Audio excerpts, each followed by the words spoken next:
and should not be only friend that you have.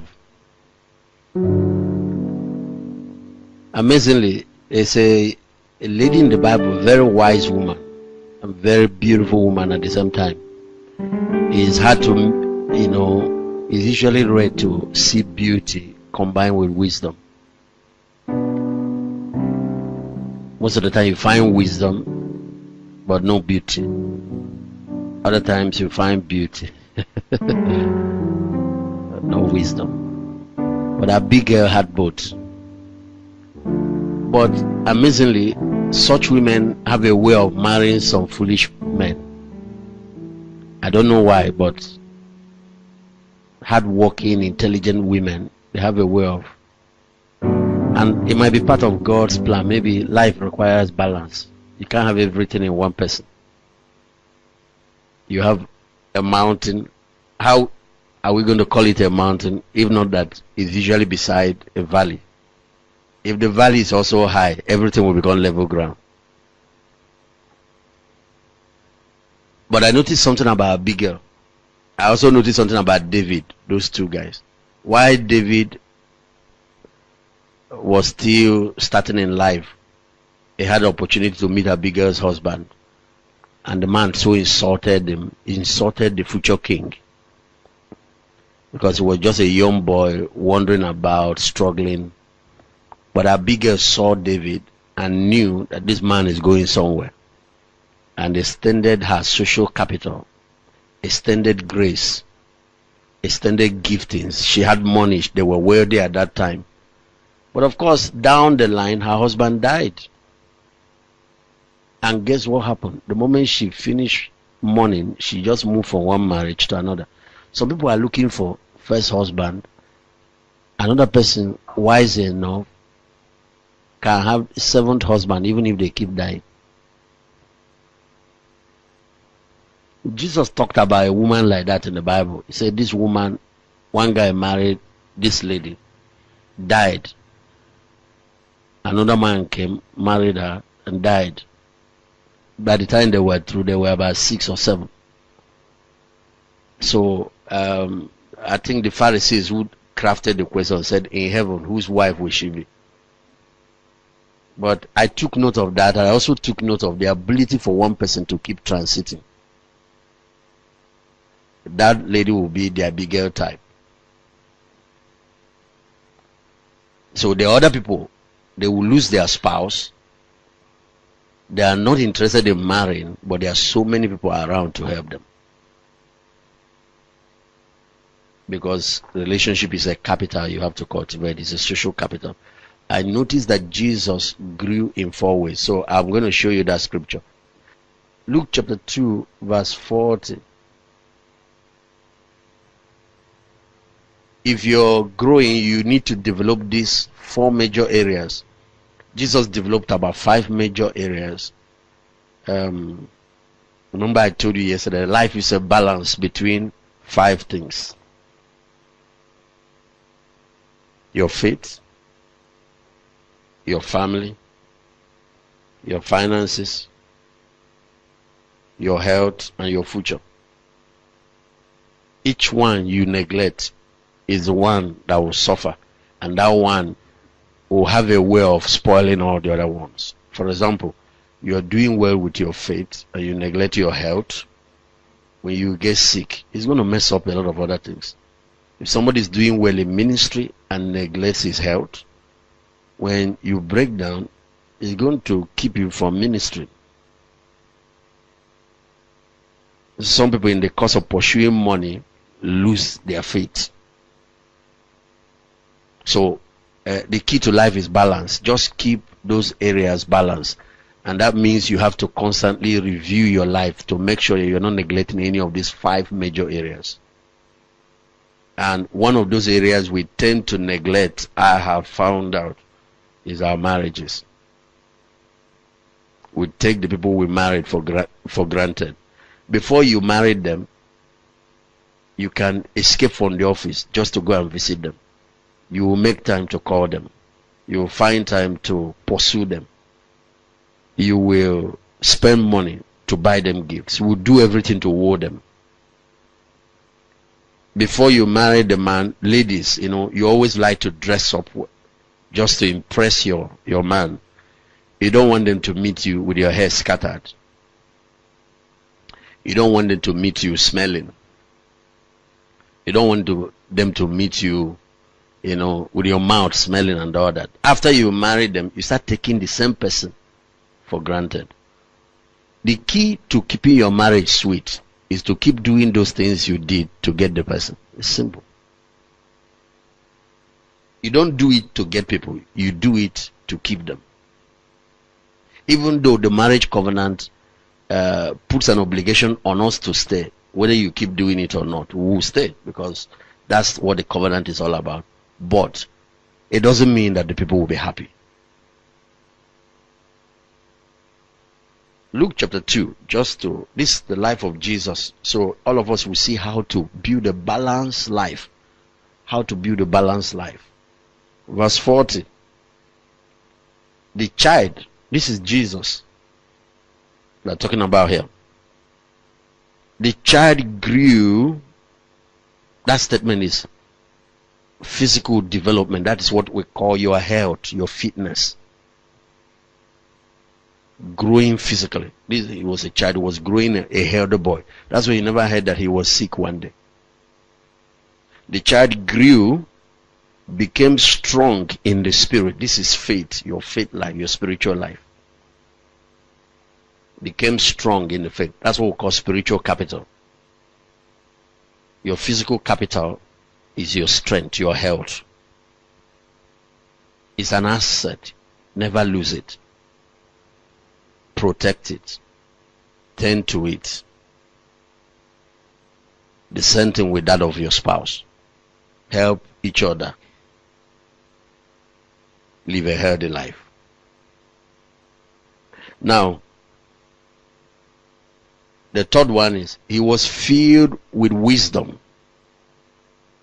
Wisdom is usually what we need to drive this path.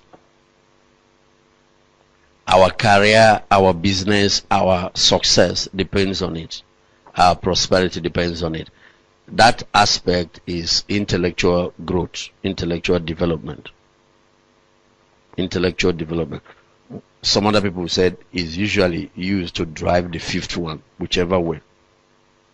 But intellectual development. But the idea is that Jesus developed his spirit, developed his intellect, developed his body.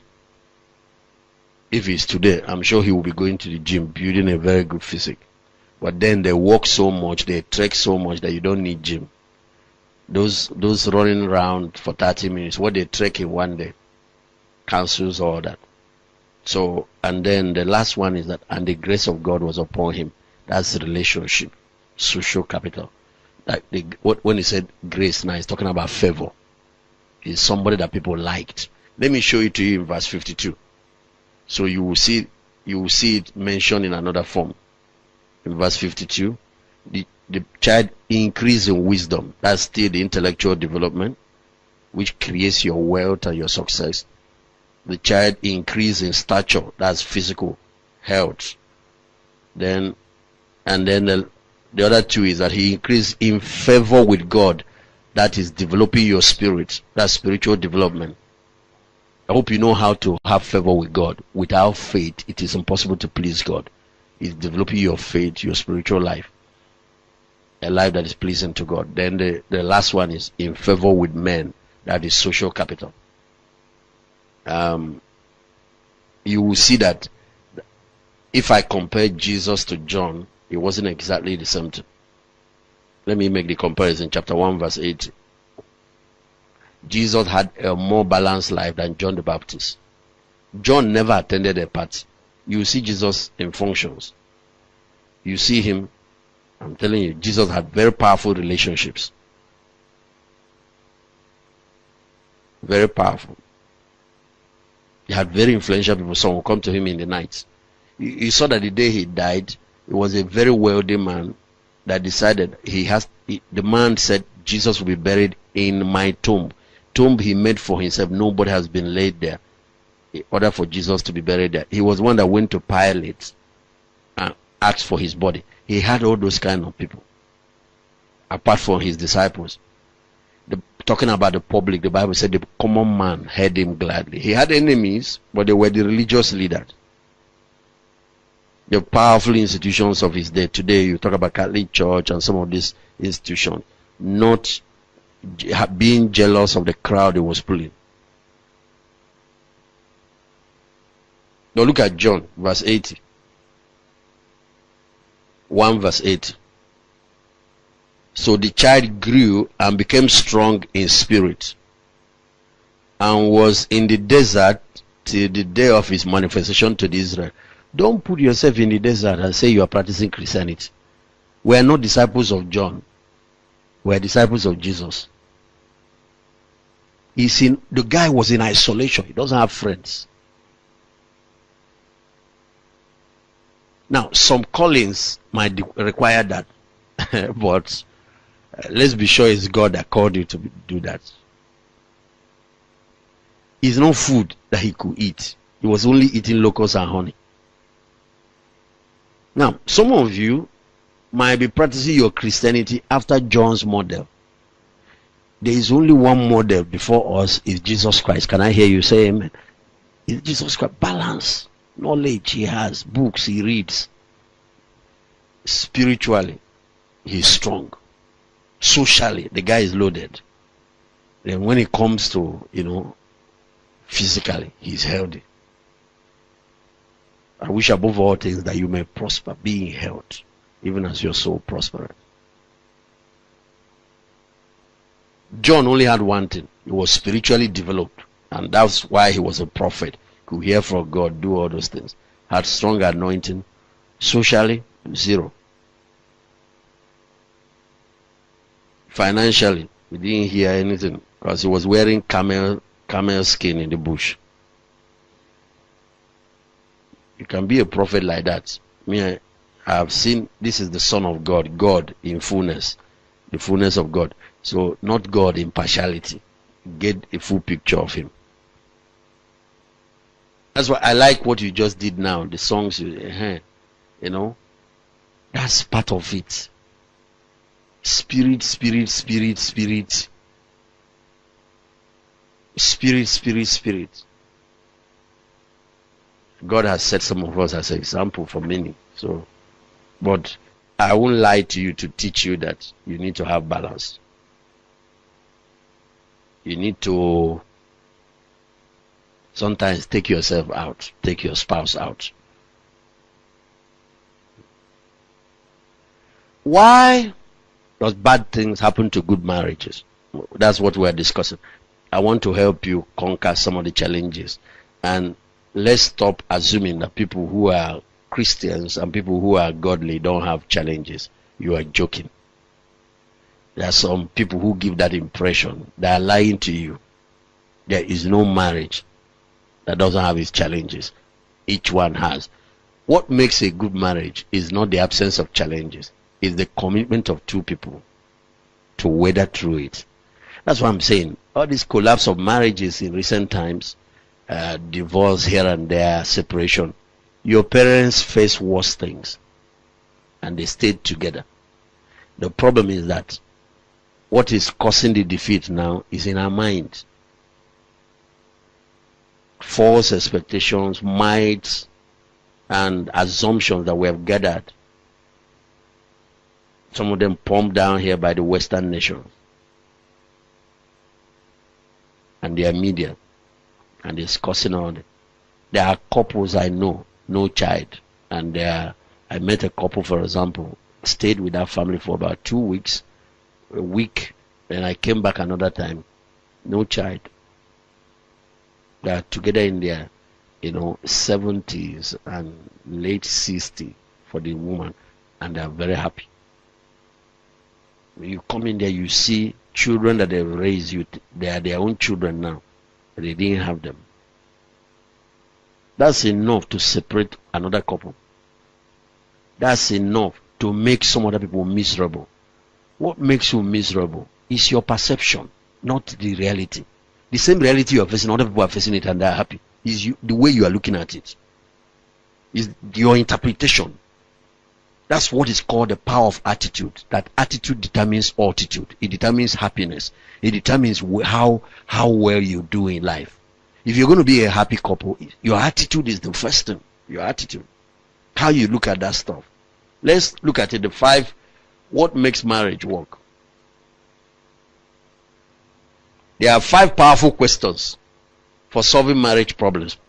The first one will be, what really makes marriages work? What? Is it more money?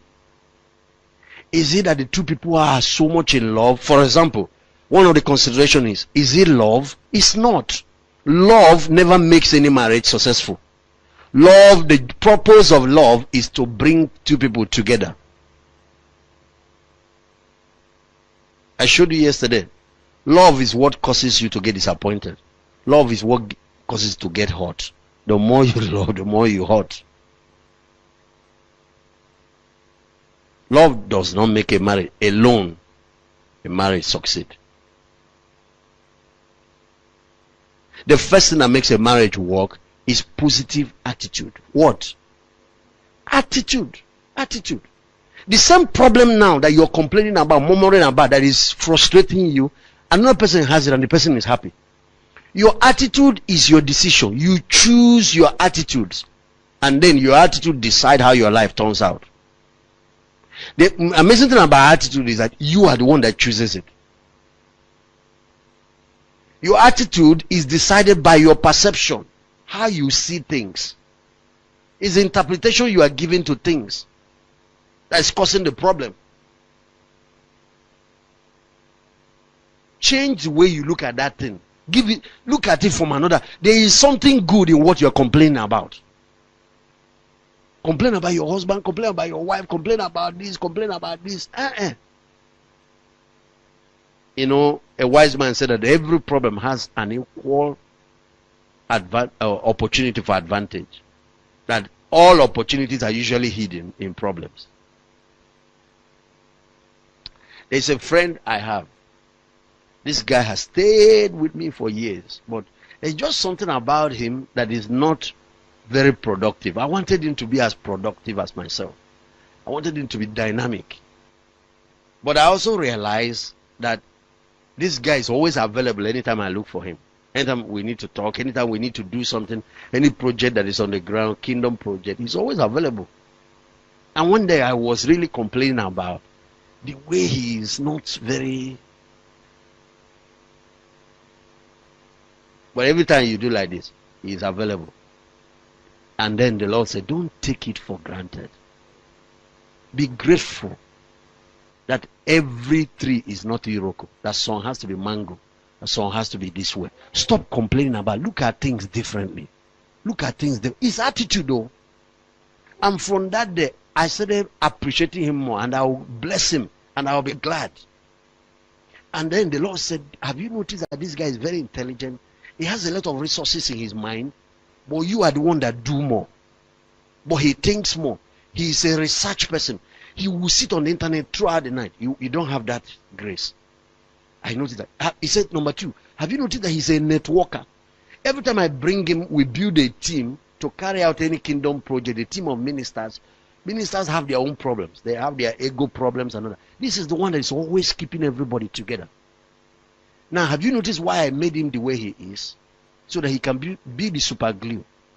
Whenever I put him in a group, no matter the quarrel that comes up, he's the one that will get everybody back together. He says, so he's solving more problems for you than those you think that are running around.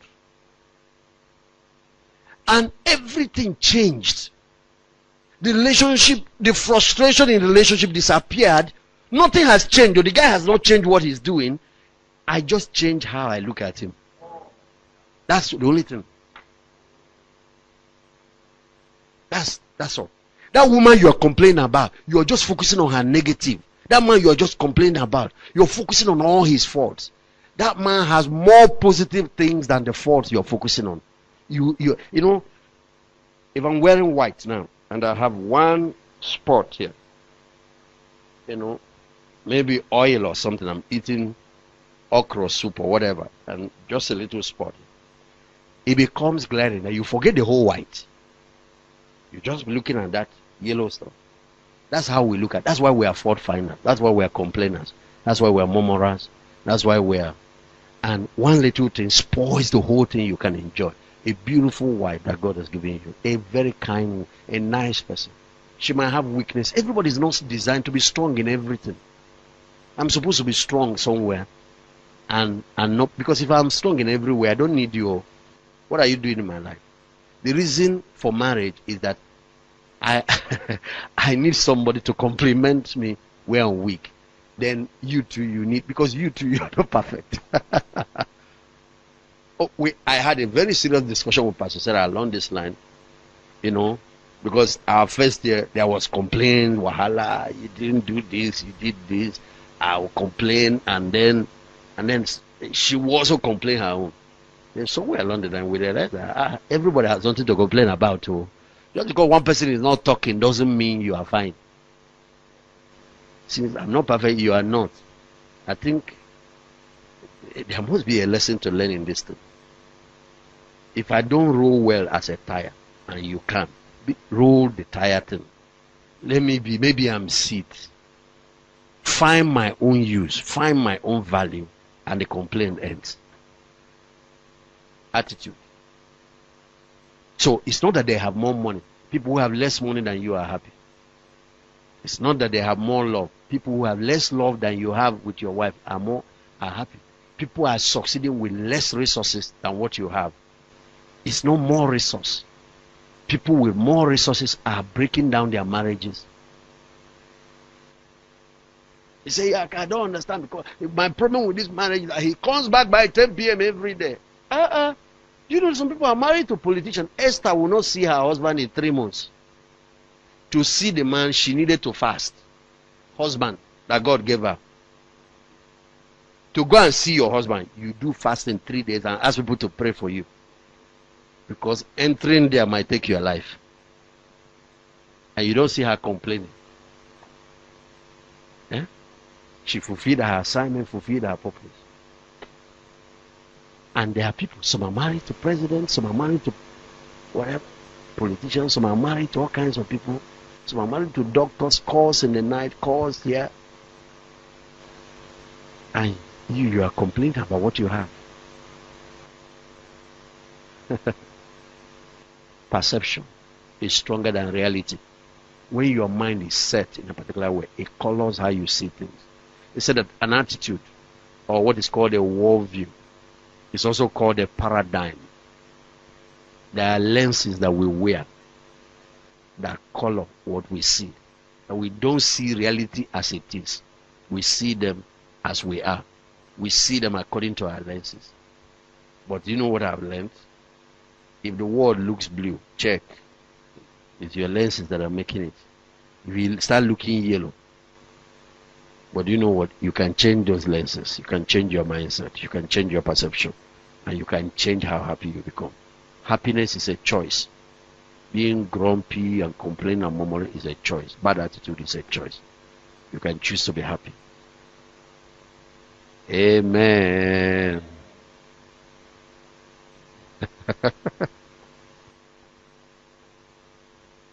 I'm a happy person. Happily married. I don't have headache. If you have, it's your own business. I don't have headache. I love what I have. I believe that God gave me the best there is. Simple. It's not having a boy or having a girl that makes you a happy couple.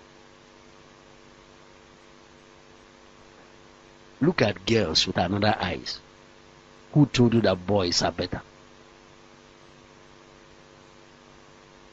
Be careful, because you say because of girls, it might be the girls that will look after you. Oh. What makes a child is the investment you put inside them. The kind of Are you hearing what I'm saying? No. That your son too might be the one that will kill you. After Absalom, was he not the one that almost killed David? So, is the investment, male or female, is the investment The kind of training, because if you invest and produce a type of lady called virtuous woman, Bible said even in her husband's house, a lot of women believe that is the man that must provide, build house. Have you read about virtuous woman? She buys land, she builds houses, she builds businesses, she does all sorts of things. To the extent that her husband just relaxes with the men in the gates, and he's just enjoying. No.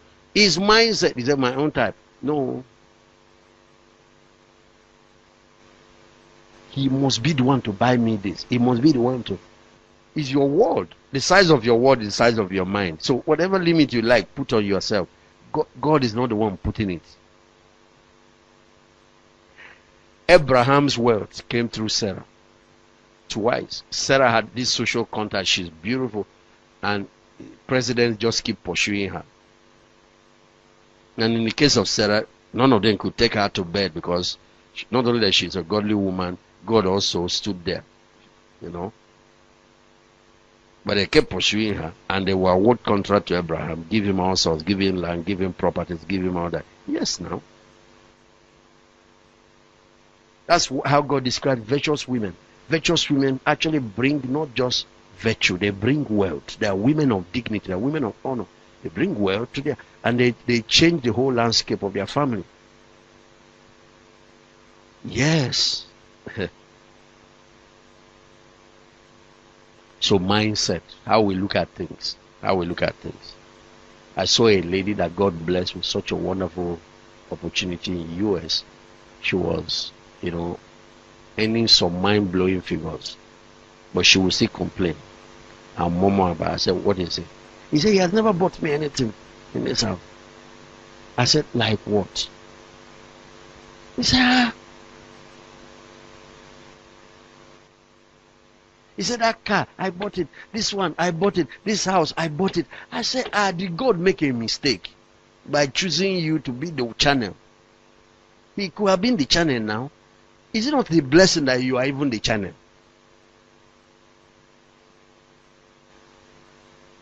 Because of that, wahala. She started dating one crazy guy. I asked to see this guy. Guy just does nothing. He's doing nothing in US. He's just living on this woman and just sleeping with her. Meanwhile, she left a hard-working husband that earns money, that's trying her best to help raise, I said, my friend. So perception, and sometimes perception can be shaped by culture, the environment, because sometimes, like in US now, you have become a cultural thing. Some of these things get to a point that it looks like everybody's doing this, everybody's doing that, so you just key in, and you forget that we who are God's people have a worldview that is different from how the world sees things. My thoughts are higher than your thoughts, my ways are higher than your ways. We have God's worldview. We have biblical worldview. And it has worked, it keeps working, and it will always work. So the other things that make a good marriage, like empathy. Empathy is about putting yourself in the other person's shoe. It helps you to forgive. It helps you to make excuses for your friend. It helps you. Sometimes you reverse role. You can even make yourself a man if you're a woman, and make just in your mind. Yeah, it helps you. Sometimes you put yourself in another person's shoe. Men, sometimes you need to put yourself in your wife's shoe. You are the one running around with those kids, carrying this pregnancy, doing all this. It will help you to have patience with that woman. Empathy. It helps you to understand. And then, of course, commitment. People who commit to stay with each other, to love each other, to support each other no matter what. Forgiveness.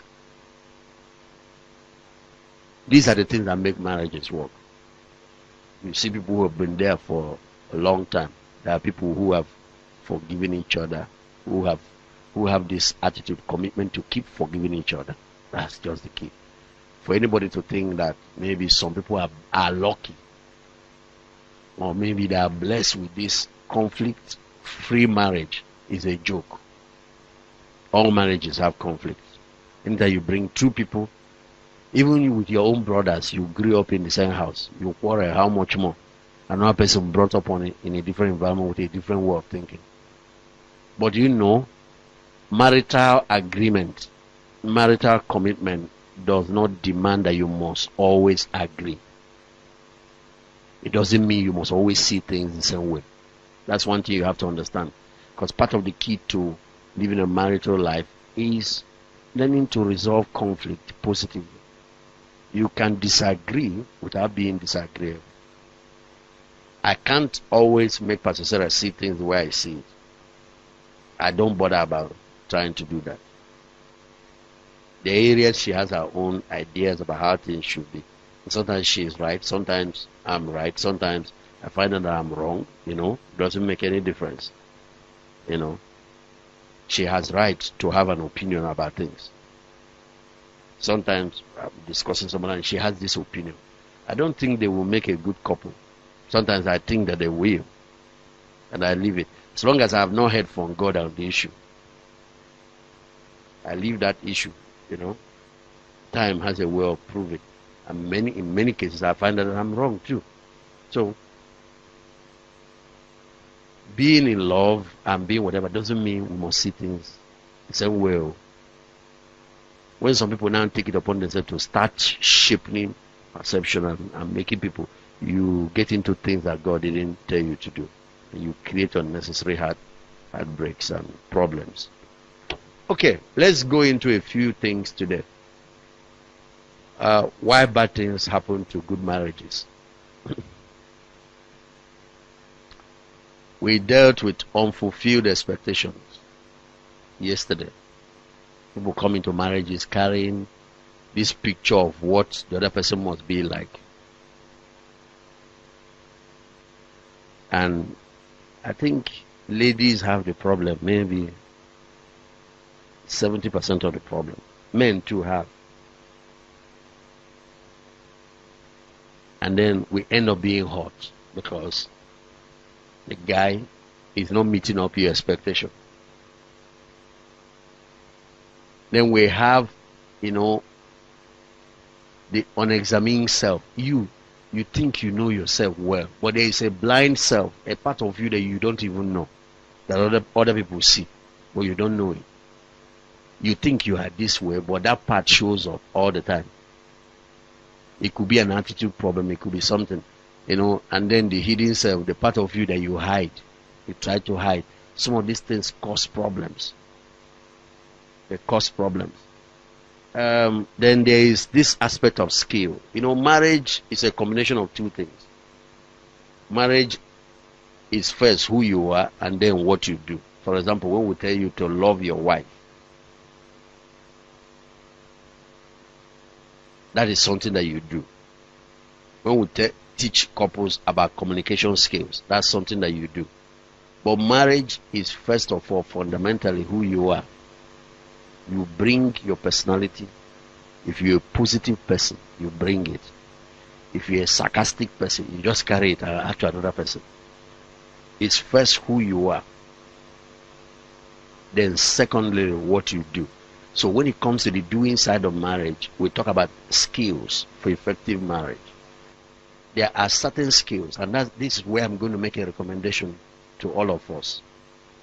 If you want to have a wonderful marriage, there are skills that we need to learn. There are a number of them. Start investing in buying marriage books. If it's once in a month, add a new skill or improve on an old one.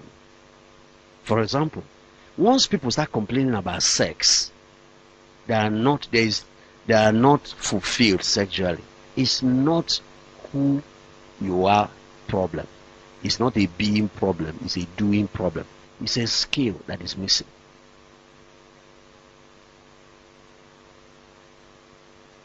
A couple I had to deal with, the issue is the wife never gets to experience sexual fulfillment. But it's just a skill, unhealthy choices. I wish I can spend a lot of time on that. But I want to talk on that skill thing. You need to start cultivating skills. For example, communication skill. How to talk. Conflict resolution skills. How to manage conflict, because it will keep coming. There's no two ways about it. Disagreement will come and all of that. How do you handle that? So when you are having problems along this line, it's not something abnormal. It's just something you don't know that is making it worse. And you have to pay the price now to learn what you don't know. If you have to buy the book, when you finish reading, you give your husband, then you will now find time to sit down to discuss that this book is really good on communication. And I notice that we can also improve. You might not even discuss it from the problem perspective. That I think, we can also improve the quality of our communication. Because it's also a way to say things, to avoid conflict or to solve problems. These are some of the things. There are a lot of them. About 12 major skills are fundamental to running the family. For example, financial management in the home. You have to look into it.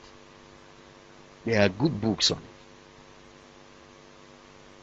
These 5 areas, you must invest in them. Your faith to your family, your parenting is a skill. Good people can be failing in that area because they don't know what they should know.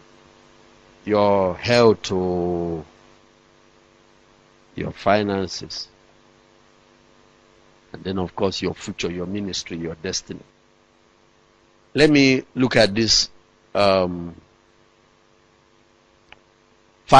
powerful questions for solving marriage problems. Any couple, look at this. Marriage counselors around the world believe that couples that honestly consider and answer these questions throughout their married lives will rarely, if ever, need marital therapy or help. Couples that ask questions like this hardly ever, and this thing will work up to 90% and above. Hardly ever need help from anywhere. See the first question. What is it like being married to me? You are not asking your spouse.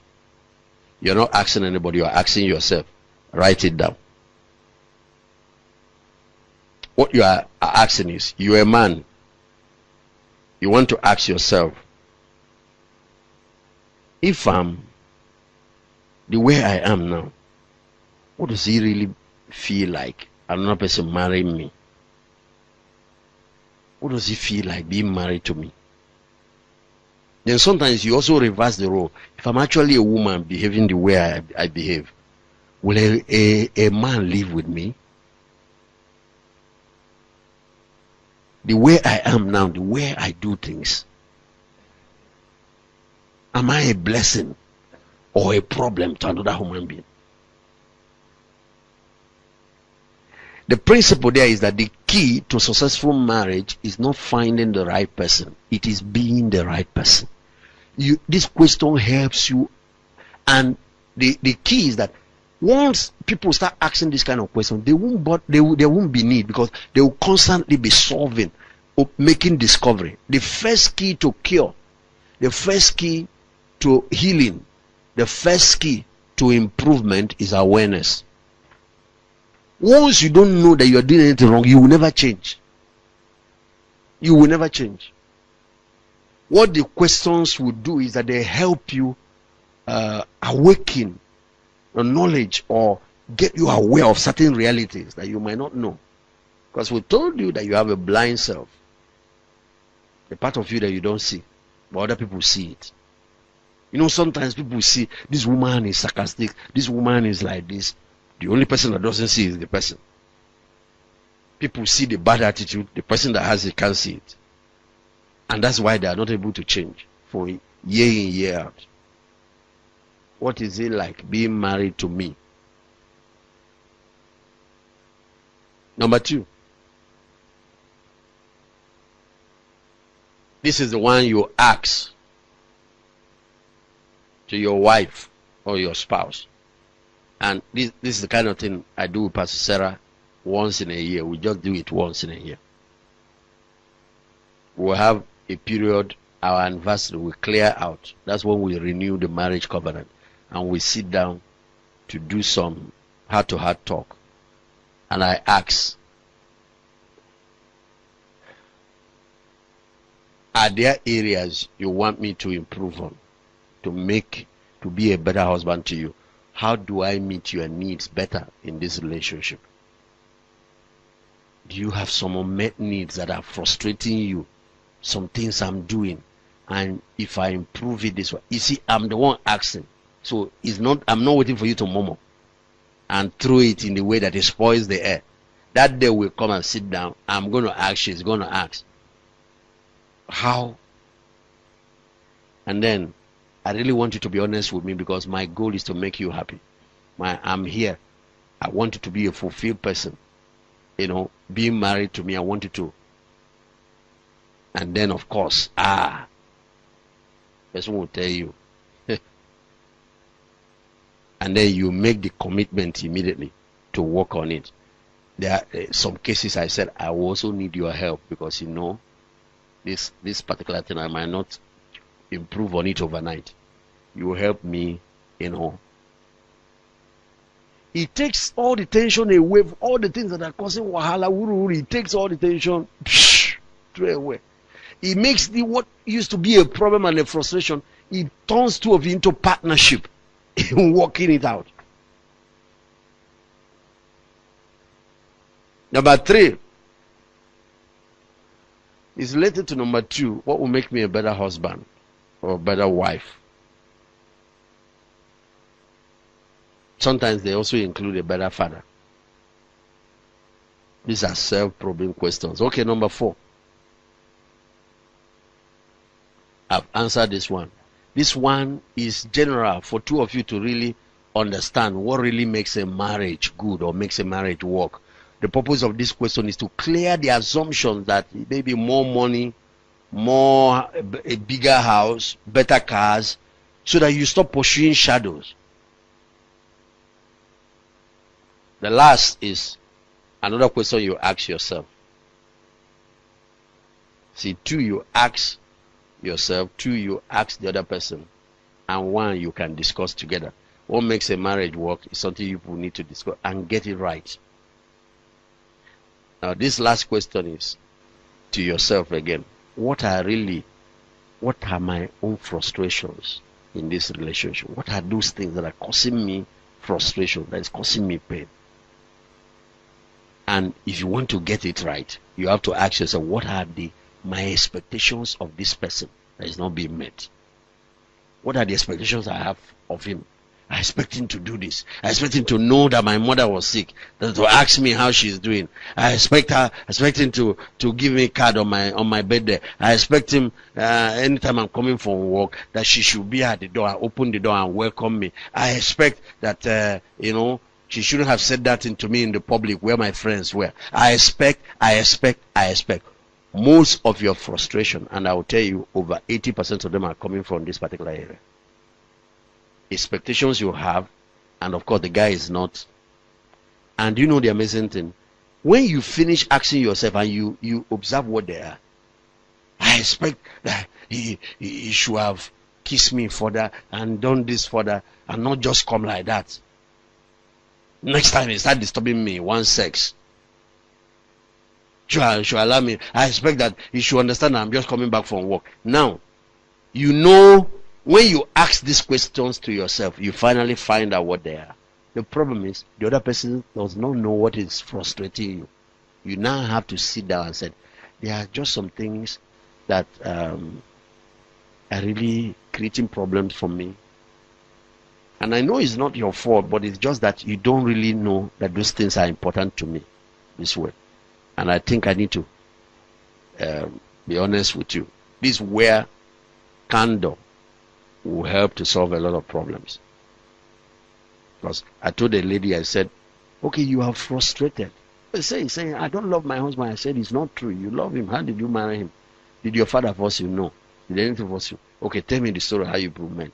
They were in love and so many wonderful things. She even disobeyed her parents and went after the man. I said, so how can you tell me now that you don't love him? He said, Pastor, you don't understand. This man is very selfish. I said, tell me, doesn't he give you money? Doesn't he pay the bills and all? He said, it's not those ones. I said, what is it? He said, each time he comes back, he just wants sex. Once he satisfies himself, he rolls away and sleeps off. One day I felt like killing him, squeezing him to death in that place.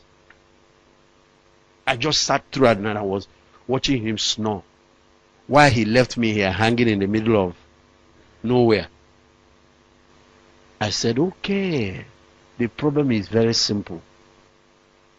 The problem is very simple. Premature ejaculation, all kinds of stuff, Just get him down this night. Sitting up.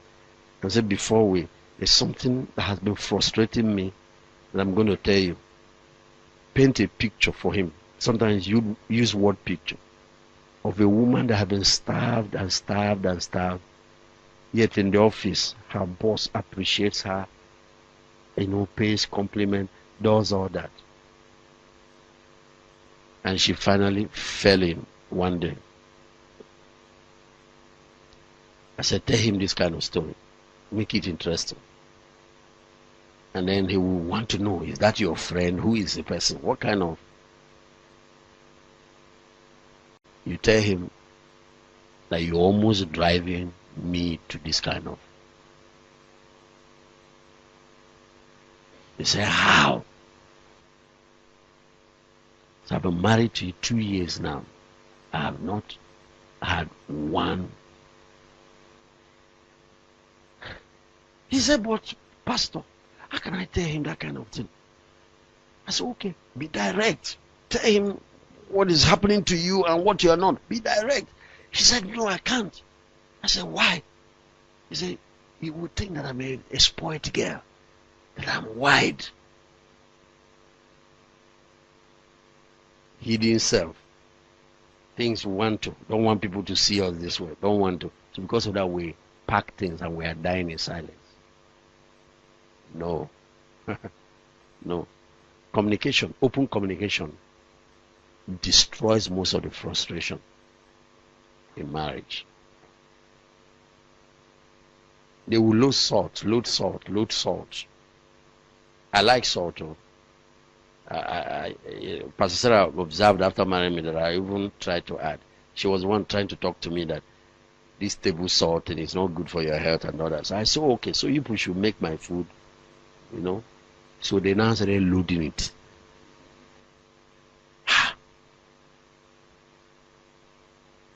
I noticed that, first time I checked, who brought this food here? It will be the girl in the house. But they told her to put salt. She's now, but she didn't test the food. She wouldn't check. She has not monitored her to make sure that she has mastered what it is. And two things will happen. I'll leave the food. I won't eat it. They will bring the next one. The next time, they bring another one. They are not getting the message that the reason he's not touching his food.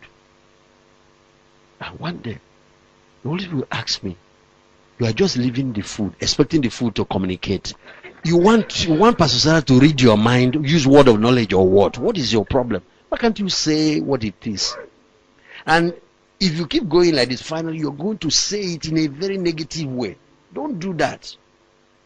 Oh, and say, I want to come and test this thing. So she tested. He said, how did you put this kind of salt into? I said, no, this is what they've been giving me. Oh, have you noticed I have not been I have not been touching on it? He said, yes.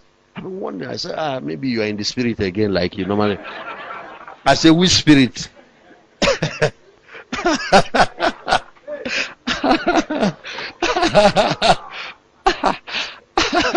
So I said, I have to do something about this thing. So it comes out right. It comes out right.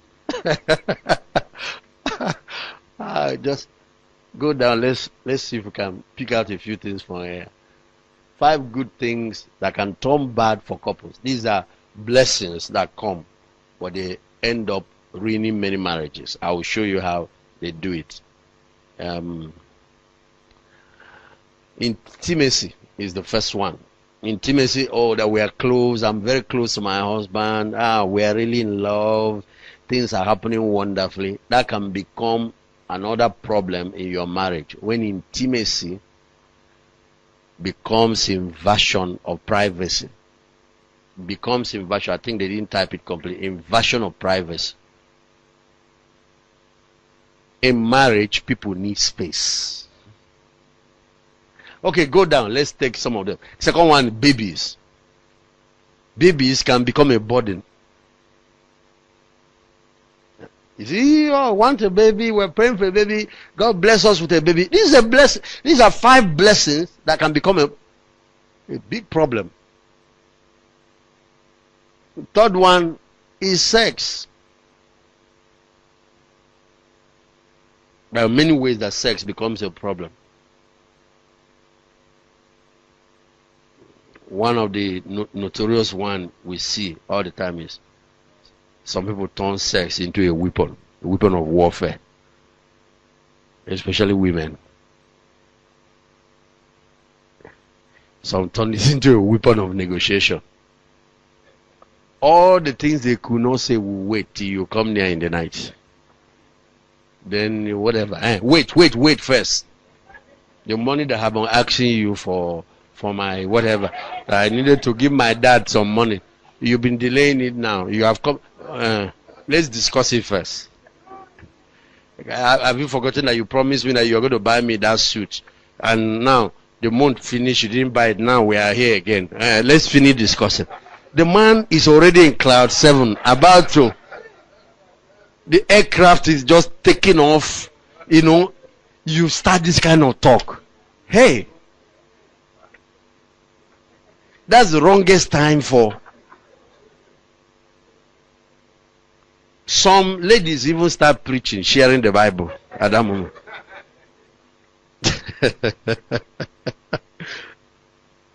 Look at career. God, give us a job. God, promote me. Promotion. You see them January, binding the thing. Give first fruit. Promotion. Promotion hits by March, April. They made him a manager. Now, career leads to time-starved marriage. It's no more time for that marriage. You need to read this book. Oh. You need to read it. Last one is growth.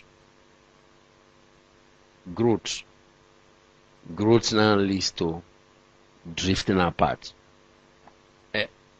In ministry, we talk to our pastors about this. When you are growing, you are learning, you are attending courses, attending training, leadership school. This coming week now, we have chartered a management school to come and run HR, run business management, run marketing for all the pastors and leaders. And of course, anybody can attend. Then this coming week, we are running deliverance school, all that. I said, when you are attending all this and you are growing, you leave your wife behind. When you finish growing, you get to, your temperature is 90 degrees. Your wife's own is 10 degrees. You know, cold water when mixed with hot water, which one will reduce? Hot water will come down. So, till it meets the level of the. Because gravity is to the advantage of the one that is down. It's you that is up that will be pulled down. I have never seen gravity help the person up. You are up, your wife is down, and 2 of you are pulling. Even if you have equal strength or she is weaker, gravity will give her additional leverage, and you will find her end up joining her. It's like somebody is inside the pit, you're on top, trying to pull him out. You have to be very careful. You see growth. So what we teach couple is that as you grow, make sure you take her along. It's so serious that when you go and get certain things, maybe there are circumstances that will make it that she will not be there. Get tapes, get books. When you come back, just don't, that's what some people do. When they want you to read a book, it becomes another complaint. You don't always read. So when we start discussion, you're always behind. What you do to get people to do something is to awaken their interest. My God, you need to hear what we learned today. What this man, my life was changed. You just keep talking from that angle. What people were saying after the meeting. I just said that I just brought a few tapes, so you need to hear these tapes. When you use the principle of motivation, the person wants to. No matter how busy they will find time. That tape. But when your husband finds out that you brought one tape, how to love your wife, to oppress him, so that he will whatever, he will look at the tape. Okay, how to love your wife. Next time he sees what men are looking for that women don't know, he will buy it for you. Do those things because, like investment. Remember, when you train a man, you have trained a person. When you train a woman, you have trained a family. Whatever gets to your wife gets to the children. That's the way it works. People who neglect the development of their spouses are making a big mistake. When you marry a person, God has given you the raw material for creating the kind of husband or wife that you need. The way to do it is not by forcing change. The way to do it is to invest in their growth. It's not by trying to force the person to change. Invest in their growth. That all growths are the result of renewal of mind. The more we learn, the more our world internally expands, our world externally expands. All behaviors are first thoughts or mindsets. You sow a thought, you reap an action. You sow an action, you reap a habit. You sow a habit, you reap a destiny. So all behaviors are thought or mindsets. See, the person keep doing something in a particular way. He has a mindset that's producing that action. When you want to change people, don't try to force people to change. Don't try to remove people. Just invest in their mind. Invest in their growth. And you will see that result over time. Invest books, invest tapes. Inspire them to attend a seminar, to attend this, to be in this environment. And then over time you see what you are looking for. There's a friend of mine, he's leading a very powerful ministry, continental ministry for that matter. But I got to South Africa and noticed that damages, all the relationships they had, their damage. Apostle Ben will come here. I will say, give him a call. He said he doesn't want to see him. He's this, he's that. Wahala everywhere. I looked at him. He's a good man. I looked at what is causing the problem. It's a way he does things. But he can't see it. Because he's a good person. He means well. So I said, okay. I prayed. I said, Lord, how do you help a person change? So of course, the information that is available to them, association, and then set some type of examples. Let him see each time you do it. So okay, I started investing. It's a graduate thing. I started seeing. Recently, I recommended a school. I noticed that he's attending. I recommend books. He buys it, he reads. I recommend tapes, he will take it. Then I'll recommend changes, he will gladly do it.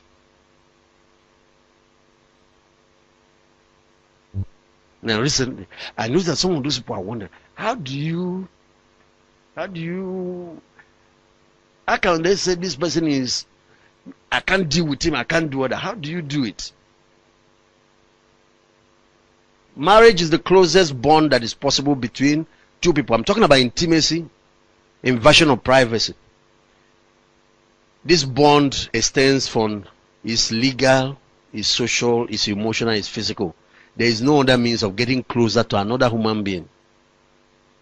It is this extraordinary closeness which propels us into marriage. Without intimacy, life becomes horrible. It becomes horribly cold and lonely. So we plunge ourselves into marriage and give our hearts in exchange to another to discover the deepest and most radical. It is the deepest and the most radical expression of connection possible to human beings. But seasoned couples also discover that such closeness can be exhausting. It pulls our very identity into the vortex of another human life that can leave us little room to breathe. This intimacy. Intimacy leaves us nowhere to hide.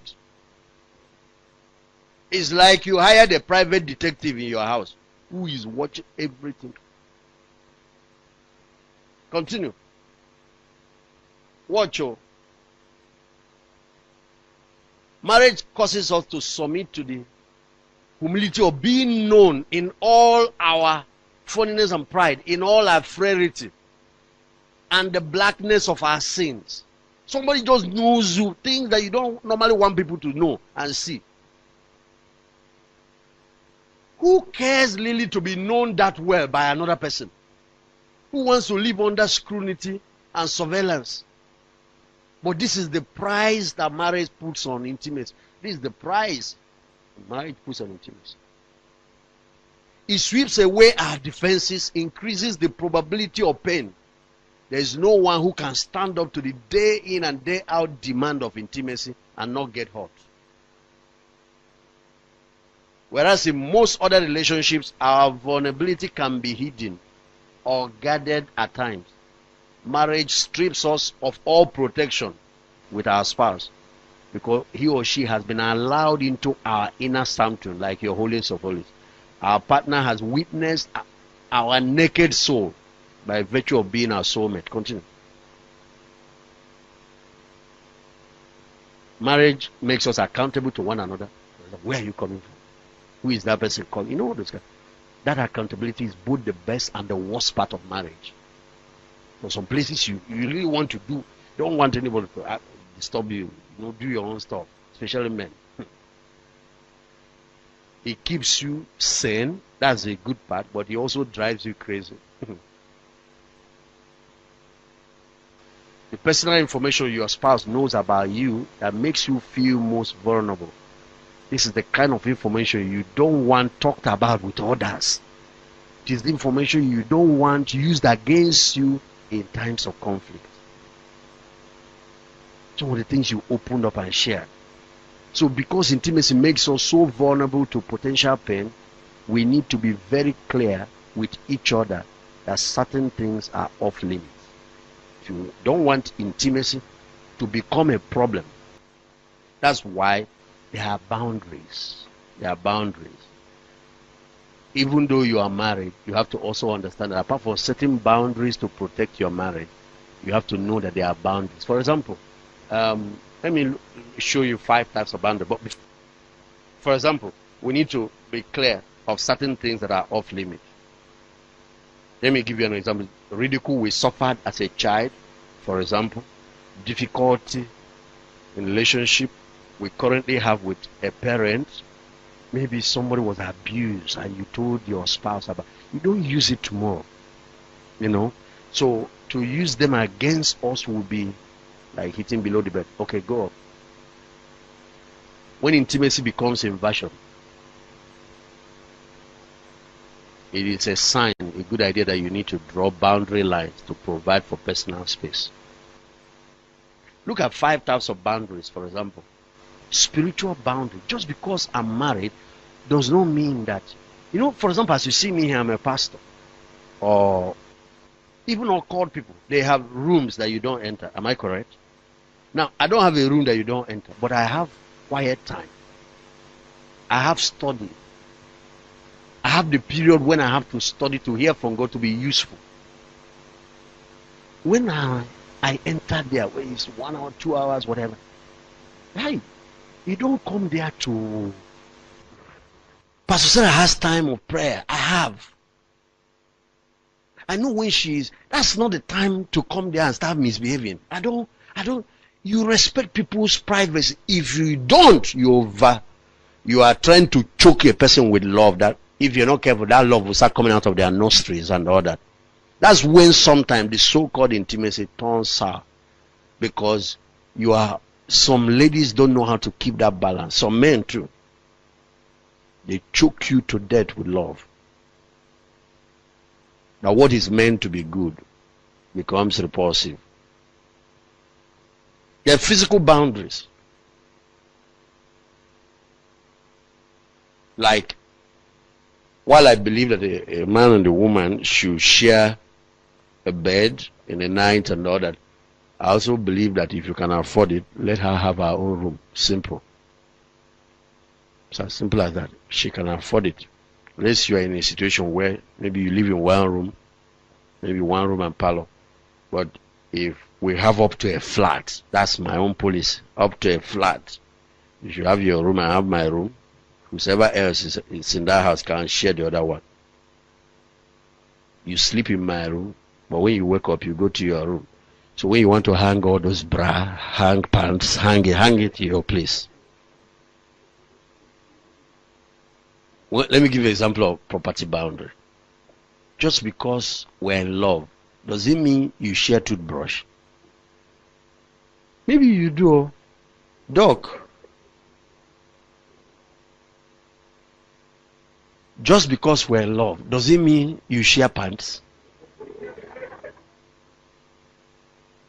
That's what some people do. They say, all your money are my money, all your whatever are my money. So it doesn't mean you can just go to her account and start withdrawing things. I can't understand such things. You have to respect the person. The person is still a person. Please, can I use this your Bible and all that and all that? And if I see that a Bible becomes a concern, I buy how. Don't want little things. These are things that people don't set boundaries on. It will be causing wahala every day. And you need to see where people are quarreling over this thing. Oh, wahala. Then car. So you drove out with the car, and I kept standing out there. You came in standing. I had an appointment. That one, marriage is sharing. But what I'm saying is that there are some areas where you can have. He made them male and female. Adam and Eve, not Adam and Steve. So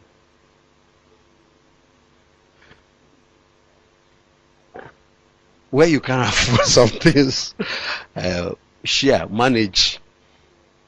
But there are some things you shouldn't share. Manage to you. I'll give you another example of property bound. When you notice that one person is scatter, if he touches razor disappears. Where is the razor? You can't find it. If he touches comb disappears. See the simple rule. Buy her a set of comb. These are your combs, and I notice that you always this is a packet of razor. Because if you see how razor causes problem in marriage, razor filing, nail file. If you see how it causes wahala, this is your pack. But in case it disappears, before you take my own, ask. It's simple. And say, no, my husband, I can take anything I like and all that.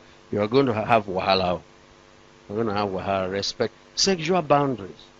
You believe in anal sex, you believe in oral sex, you believe in...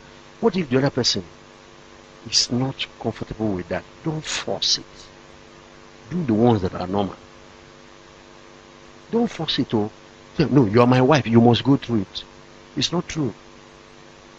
It's not. Some people believe in anal sex. I'm not going to come here to tell you whether it's right or wrong. It's not my business. People are married. If you can do it and you're all right with it, you won't see anybody in heaven accusing you.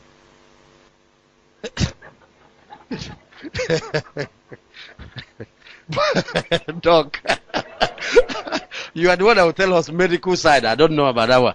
But you believe in oral Some people say, order is not holy. There is nothing that is not holy, or holy or unholy or there. It's a matter of two of you enjoy it. But the question will now come when one person cannot. You don't have fun at the other person's expense. It's no more love that you're doing. I think they call it love making. It's now pain making or torture making. I told you where you need people to change, invest in their growth, invest in their mind. Because some places, some people think this thing is this way. You expose them to healthy materials over time. You see them. And some people you think that are not sexually active can become more active than you, that you are the one. Like I have one couple I worked on now. He said, I'm the one running now. This woman, I don't know, I can't even satisfy her again. I finished now, you want to rest, she's back. But before, he is one that used to condemn. I don't know. Pastor, talk to my wife. She's too, I don't know what it is. Yes. She doesn't know that it's a carton that has not been opened. Because he married her pure. And she hasn't known anything. And she was just beginning to. So, emotional boundaries. This one is very serious. Confident. Things that people tell you, things about themselves, deep things. Don't use it against them. And don't go and start telling other people about it. Before you do that, you shouldn't even do that. Your wife should have you as her greatest confidant. The same thing. There are things you can't talk about. You should go to bed with other people's secrets. Not even only marriage. There are things that other people entrusted to you that should never be heard anywhere. Can you imagine God if He shares all the information He has heard from us, all the things that people come, So, all of those 5 things, good things that can turn bad, all of them have their content like this, but I just have to stop here. At the end of a long day, stressful day, for example, you may need to acknowledge that you need time yourself to decompress before interacting with your spouse. Set up boundaries that mark off personal time and personal issues. Marriage can benefit from property lines. Yes, these are the lines that tell our partner that it is okay to borrow my sweatshirt, but not okay to borrow my toothbrush. Or it is okay to read my magazine, but not my emails. Set such boundaries, and they will make your marriage more interesting. God bless you.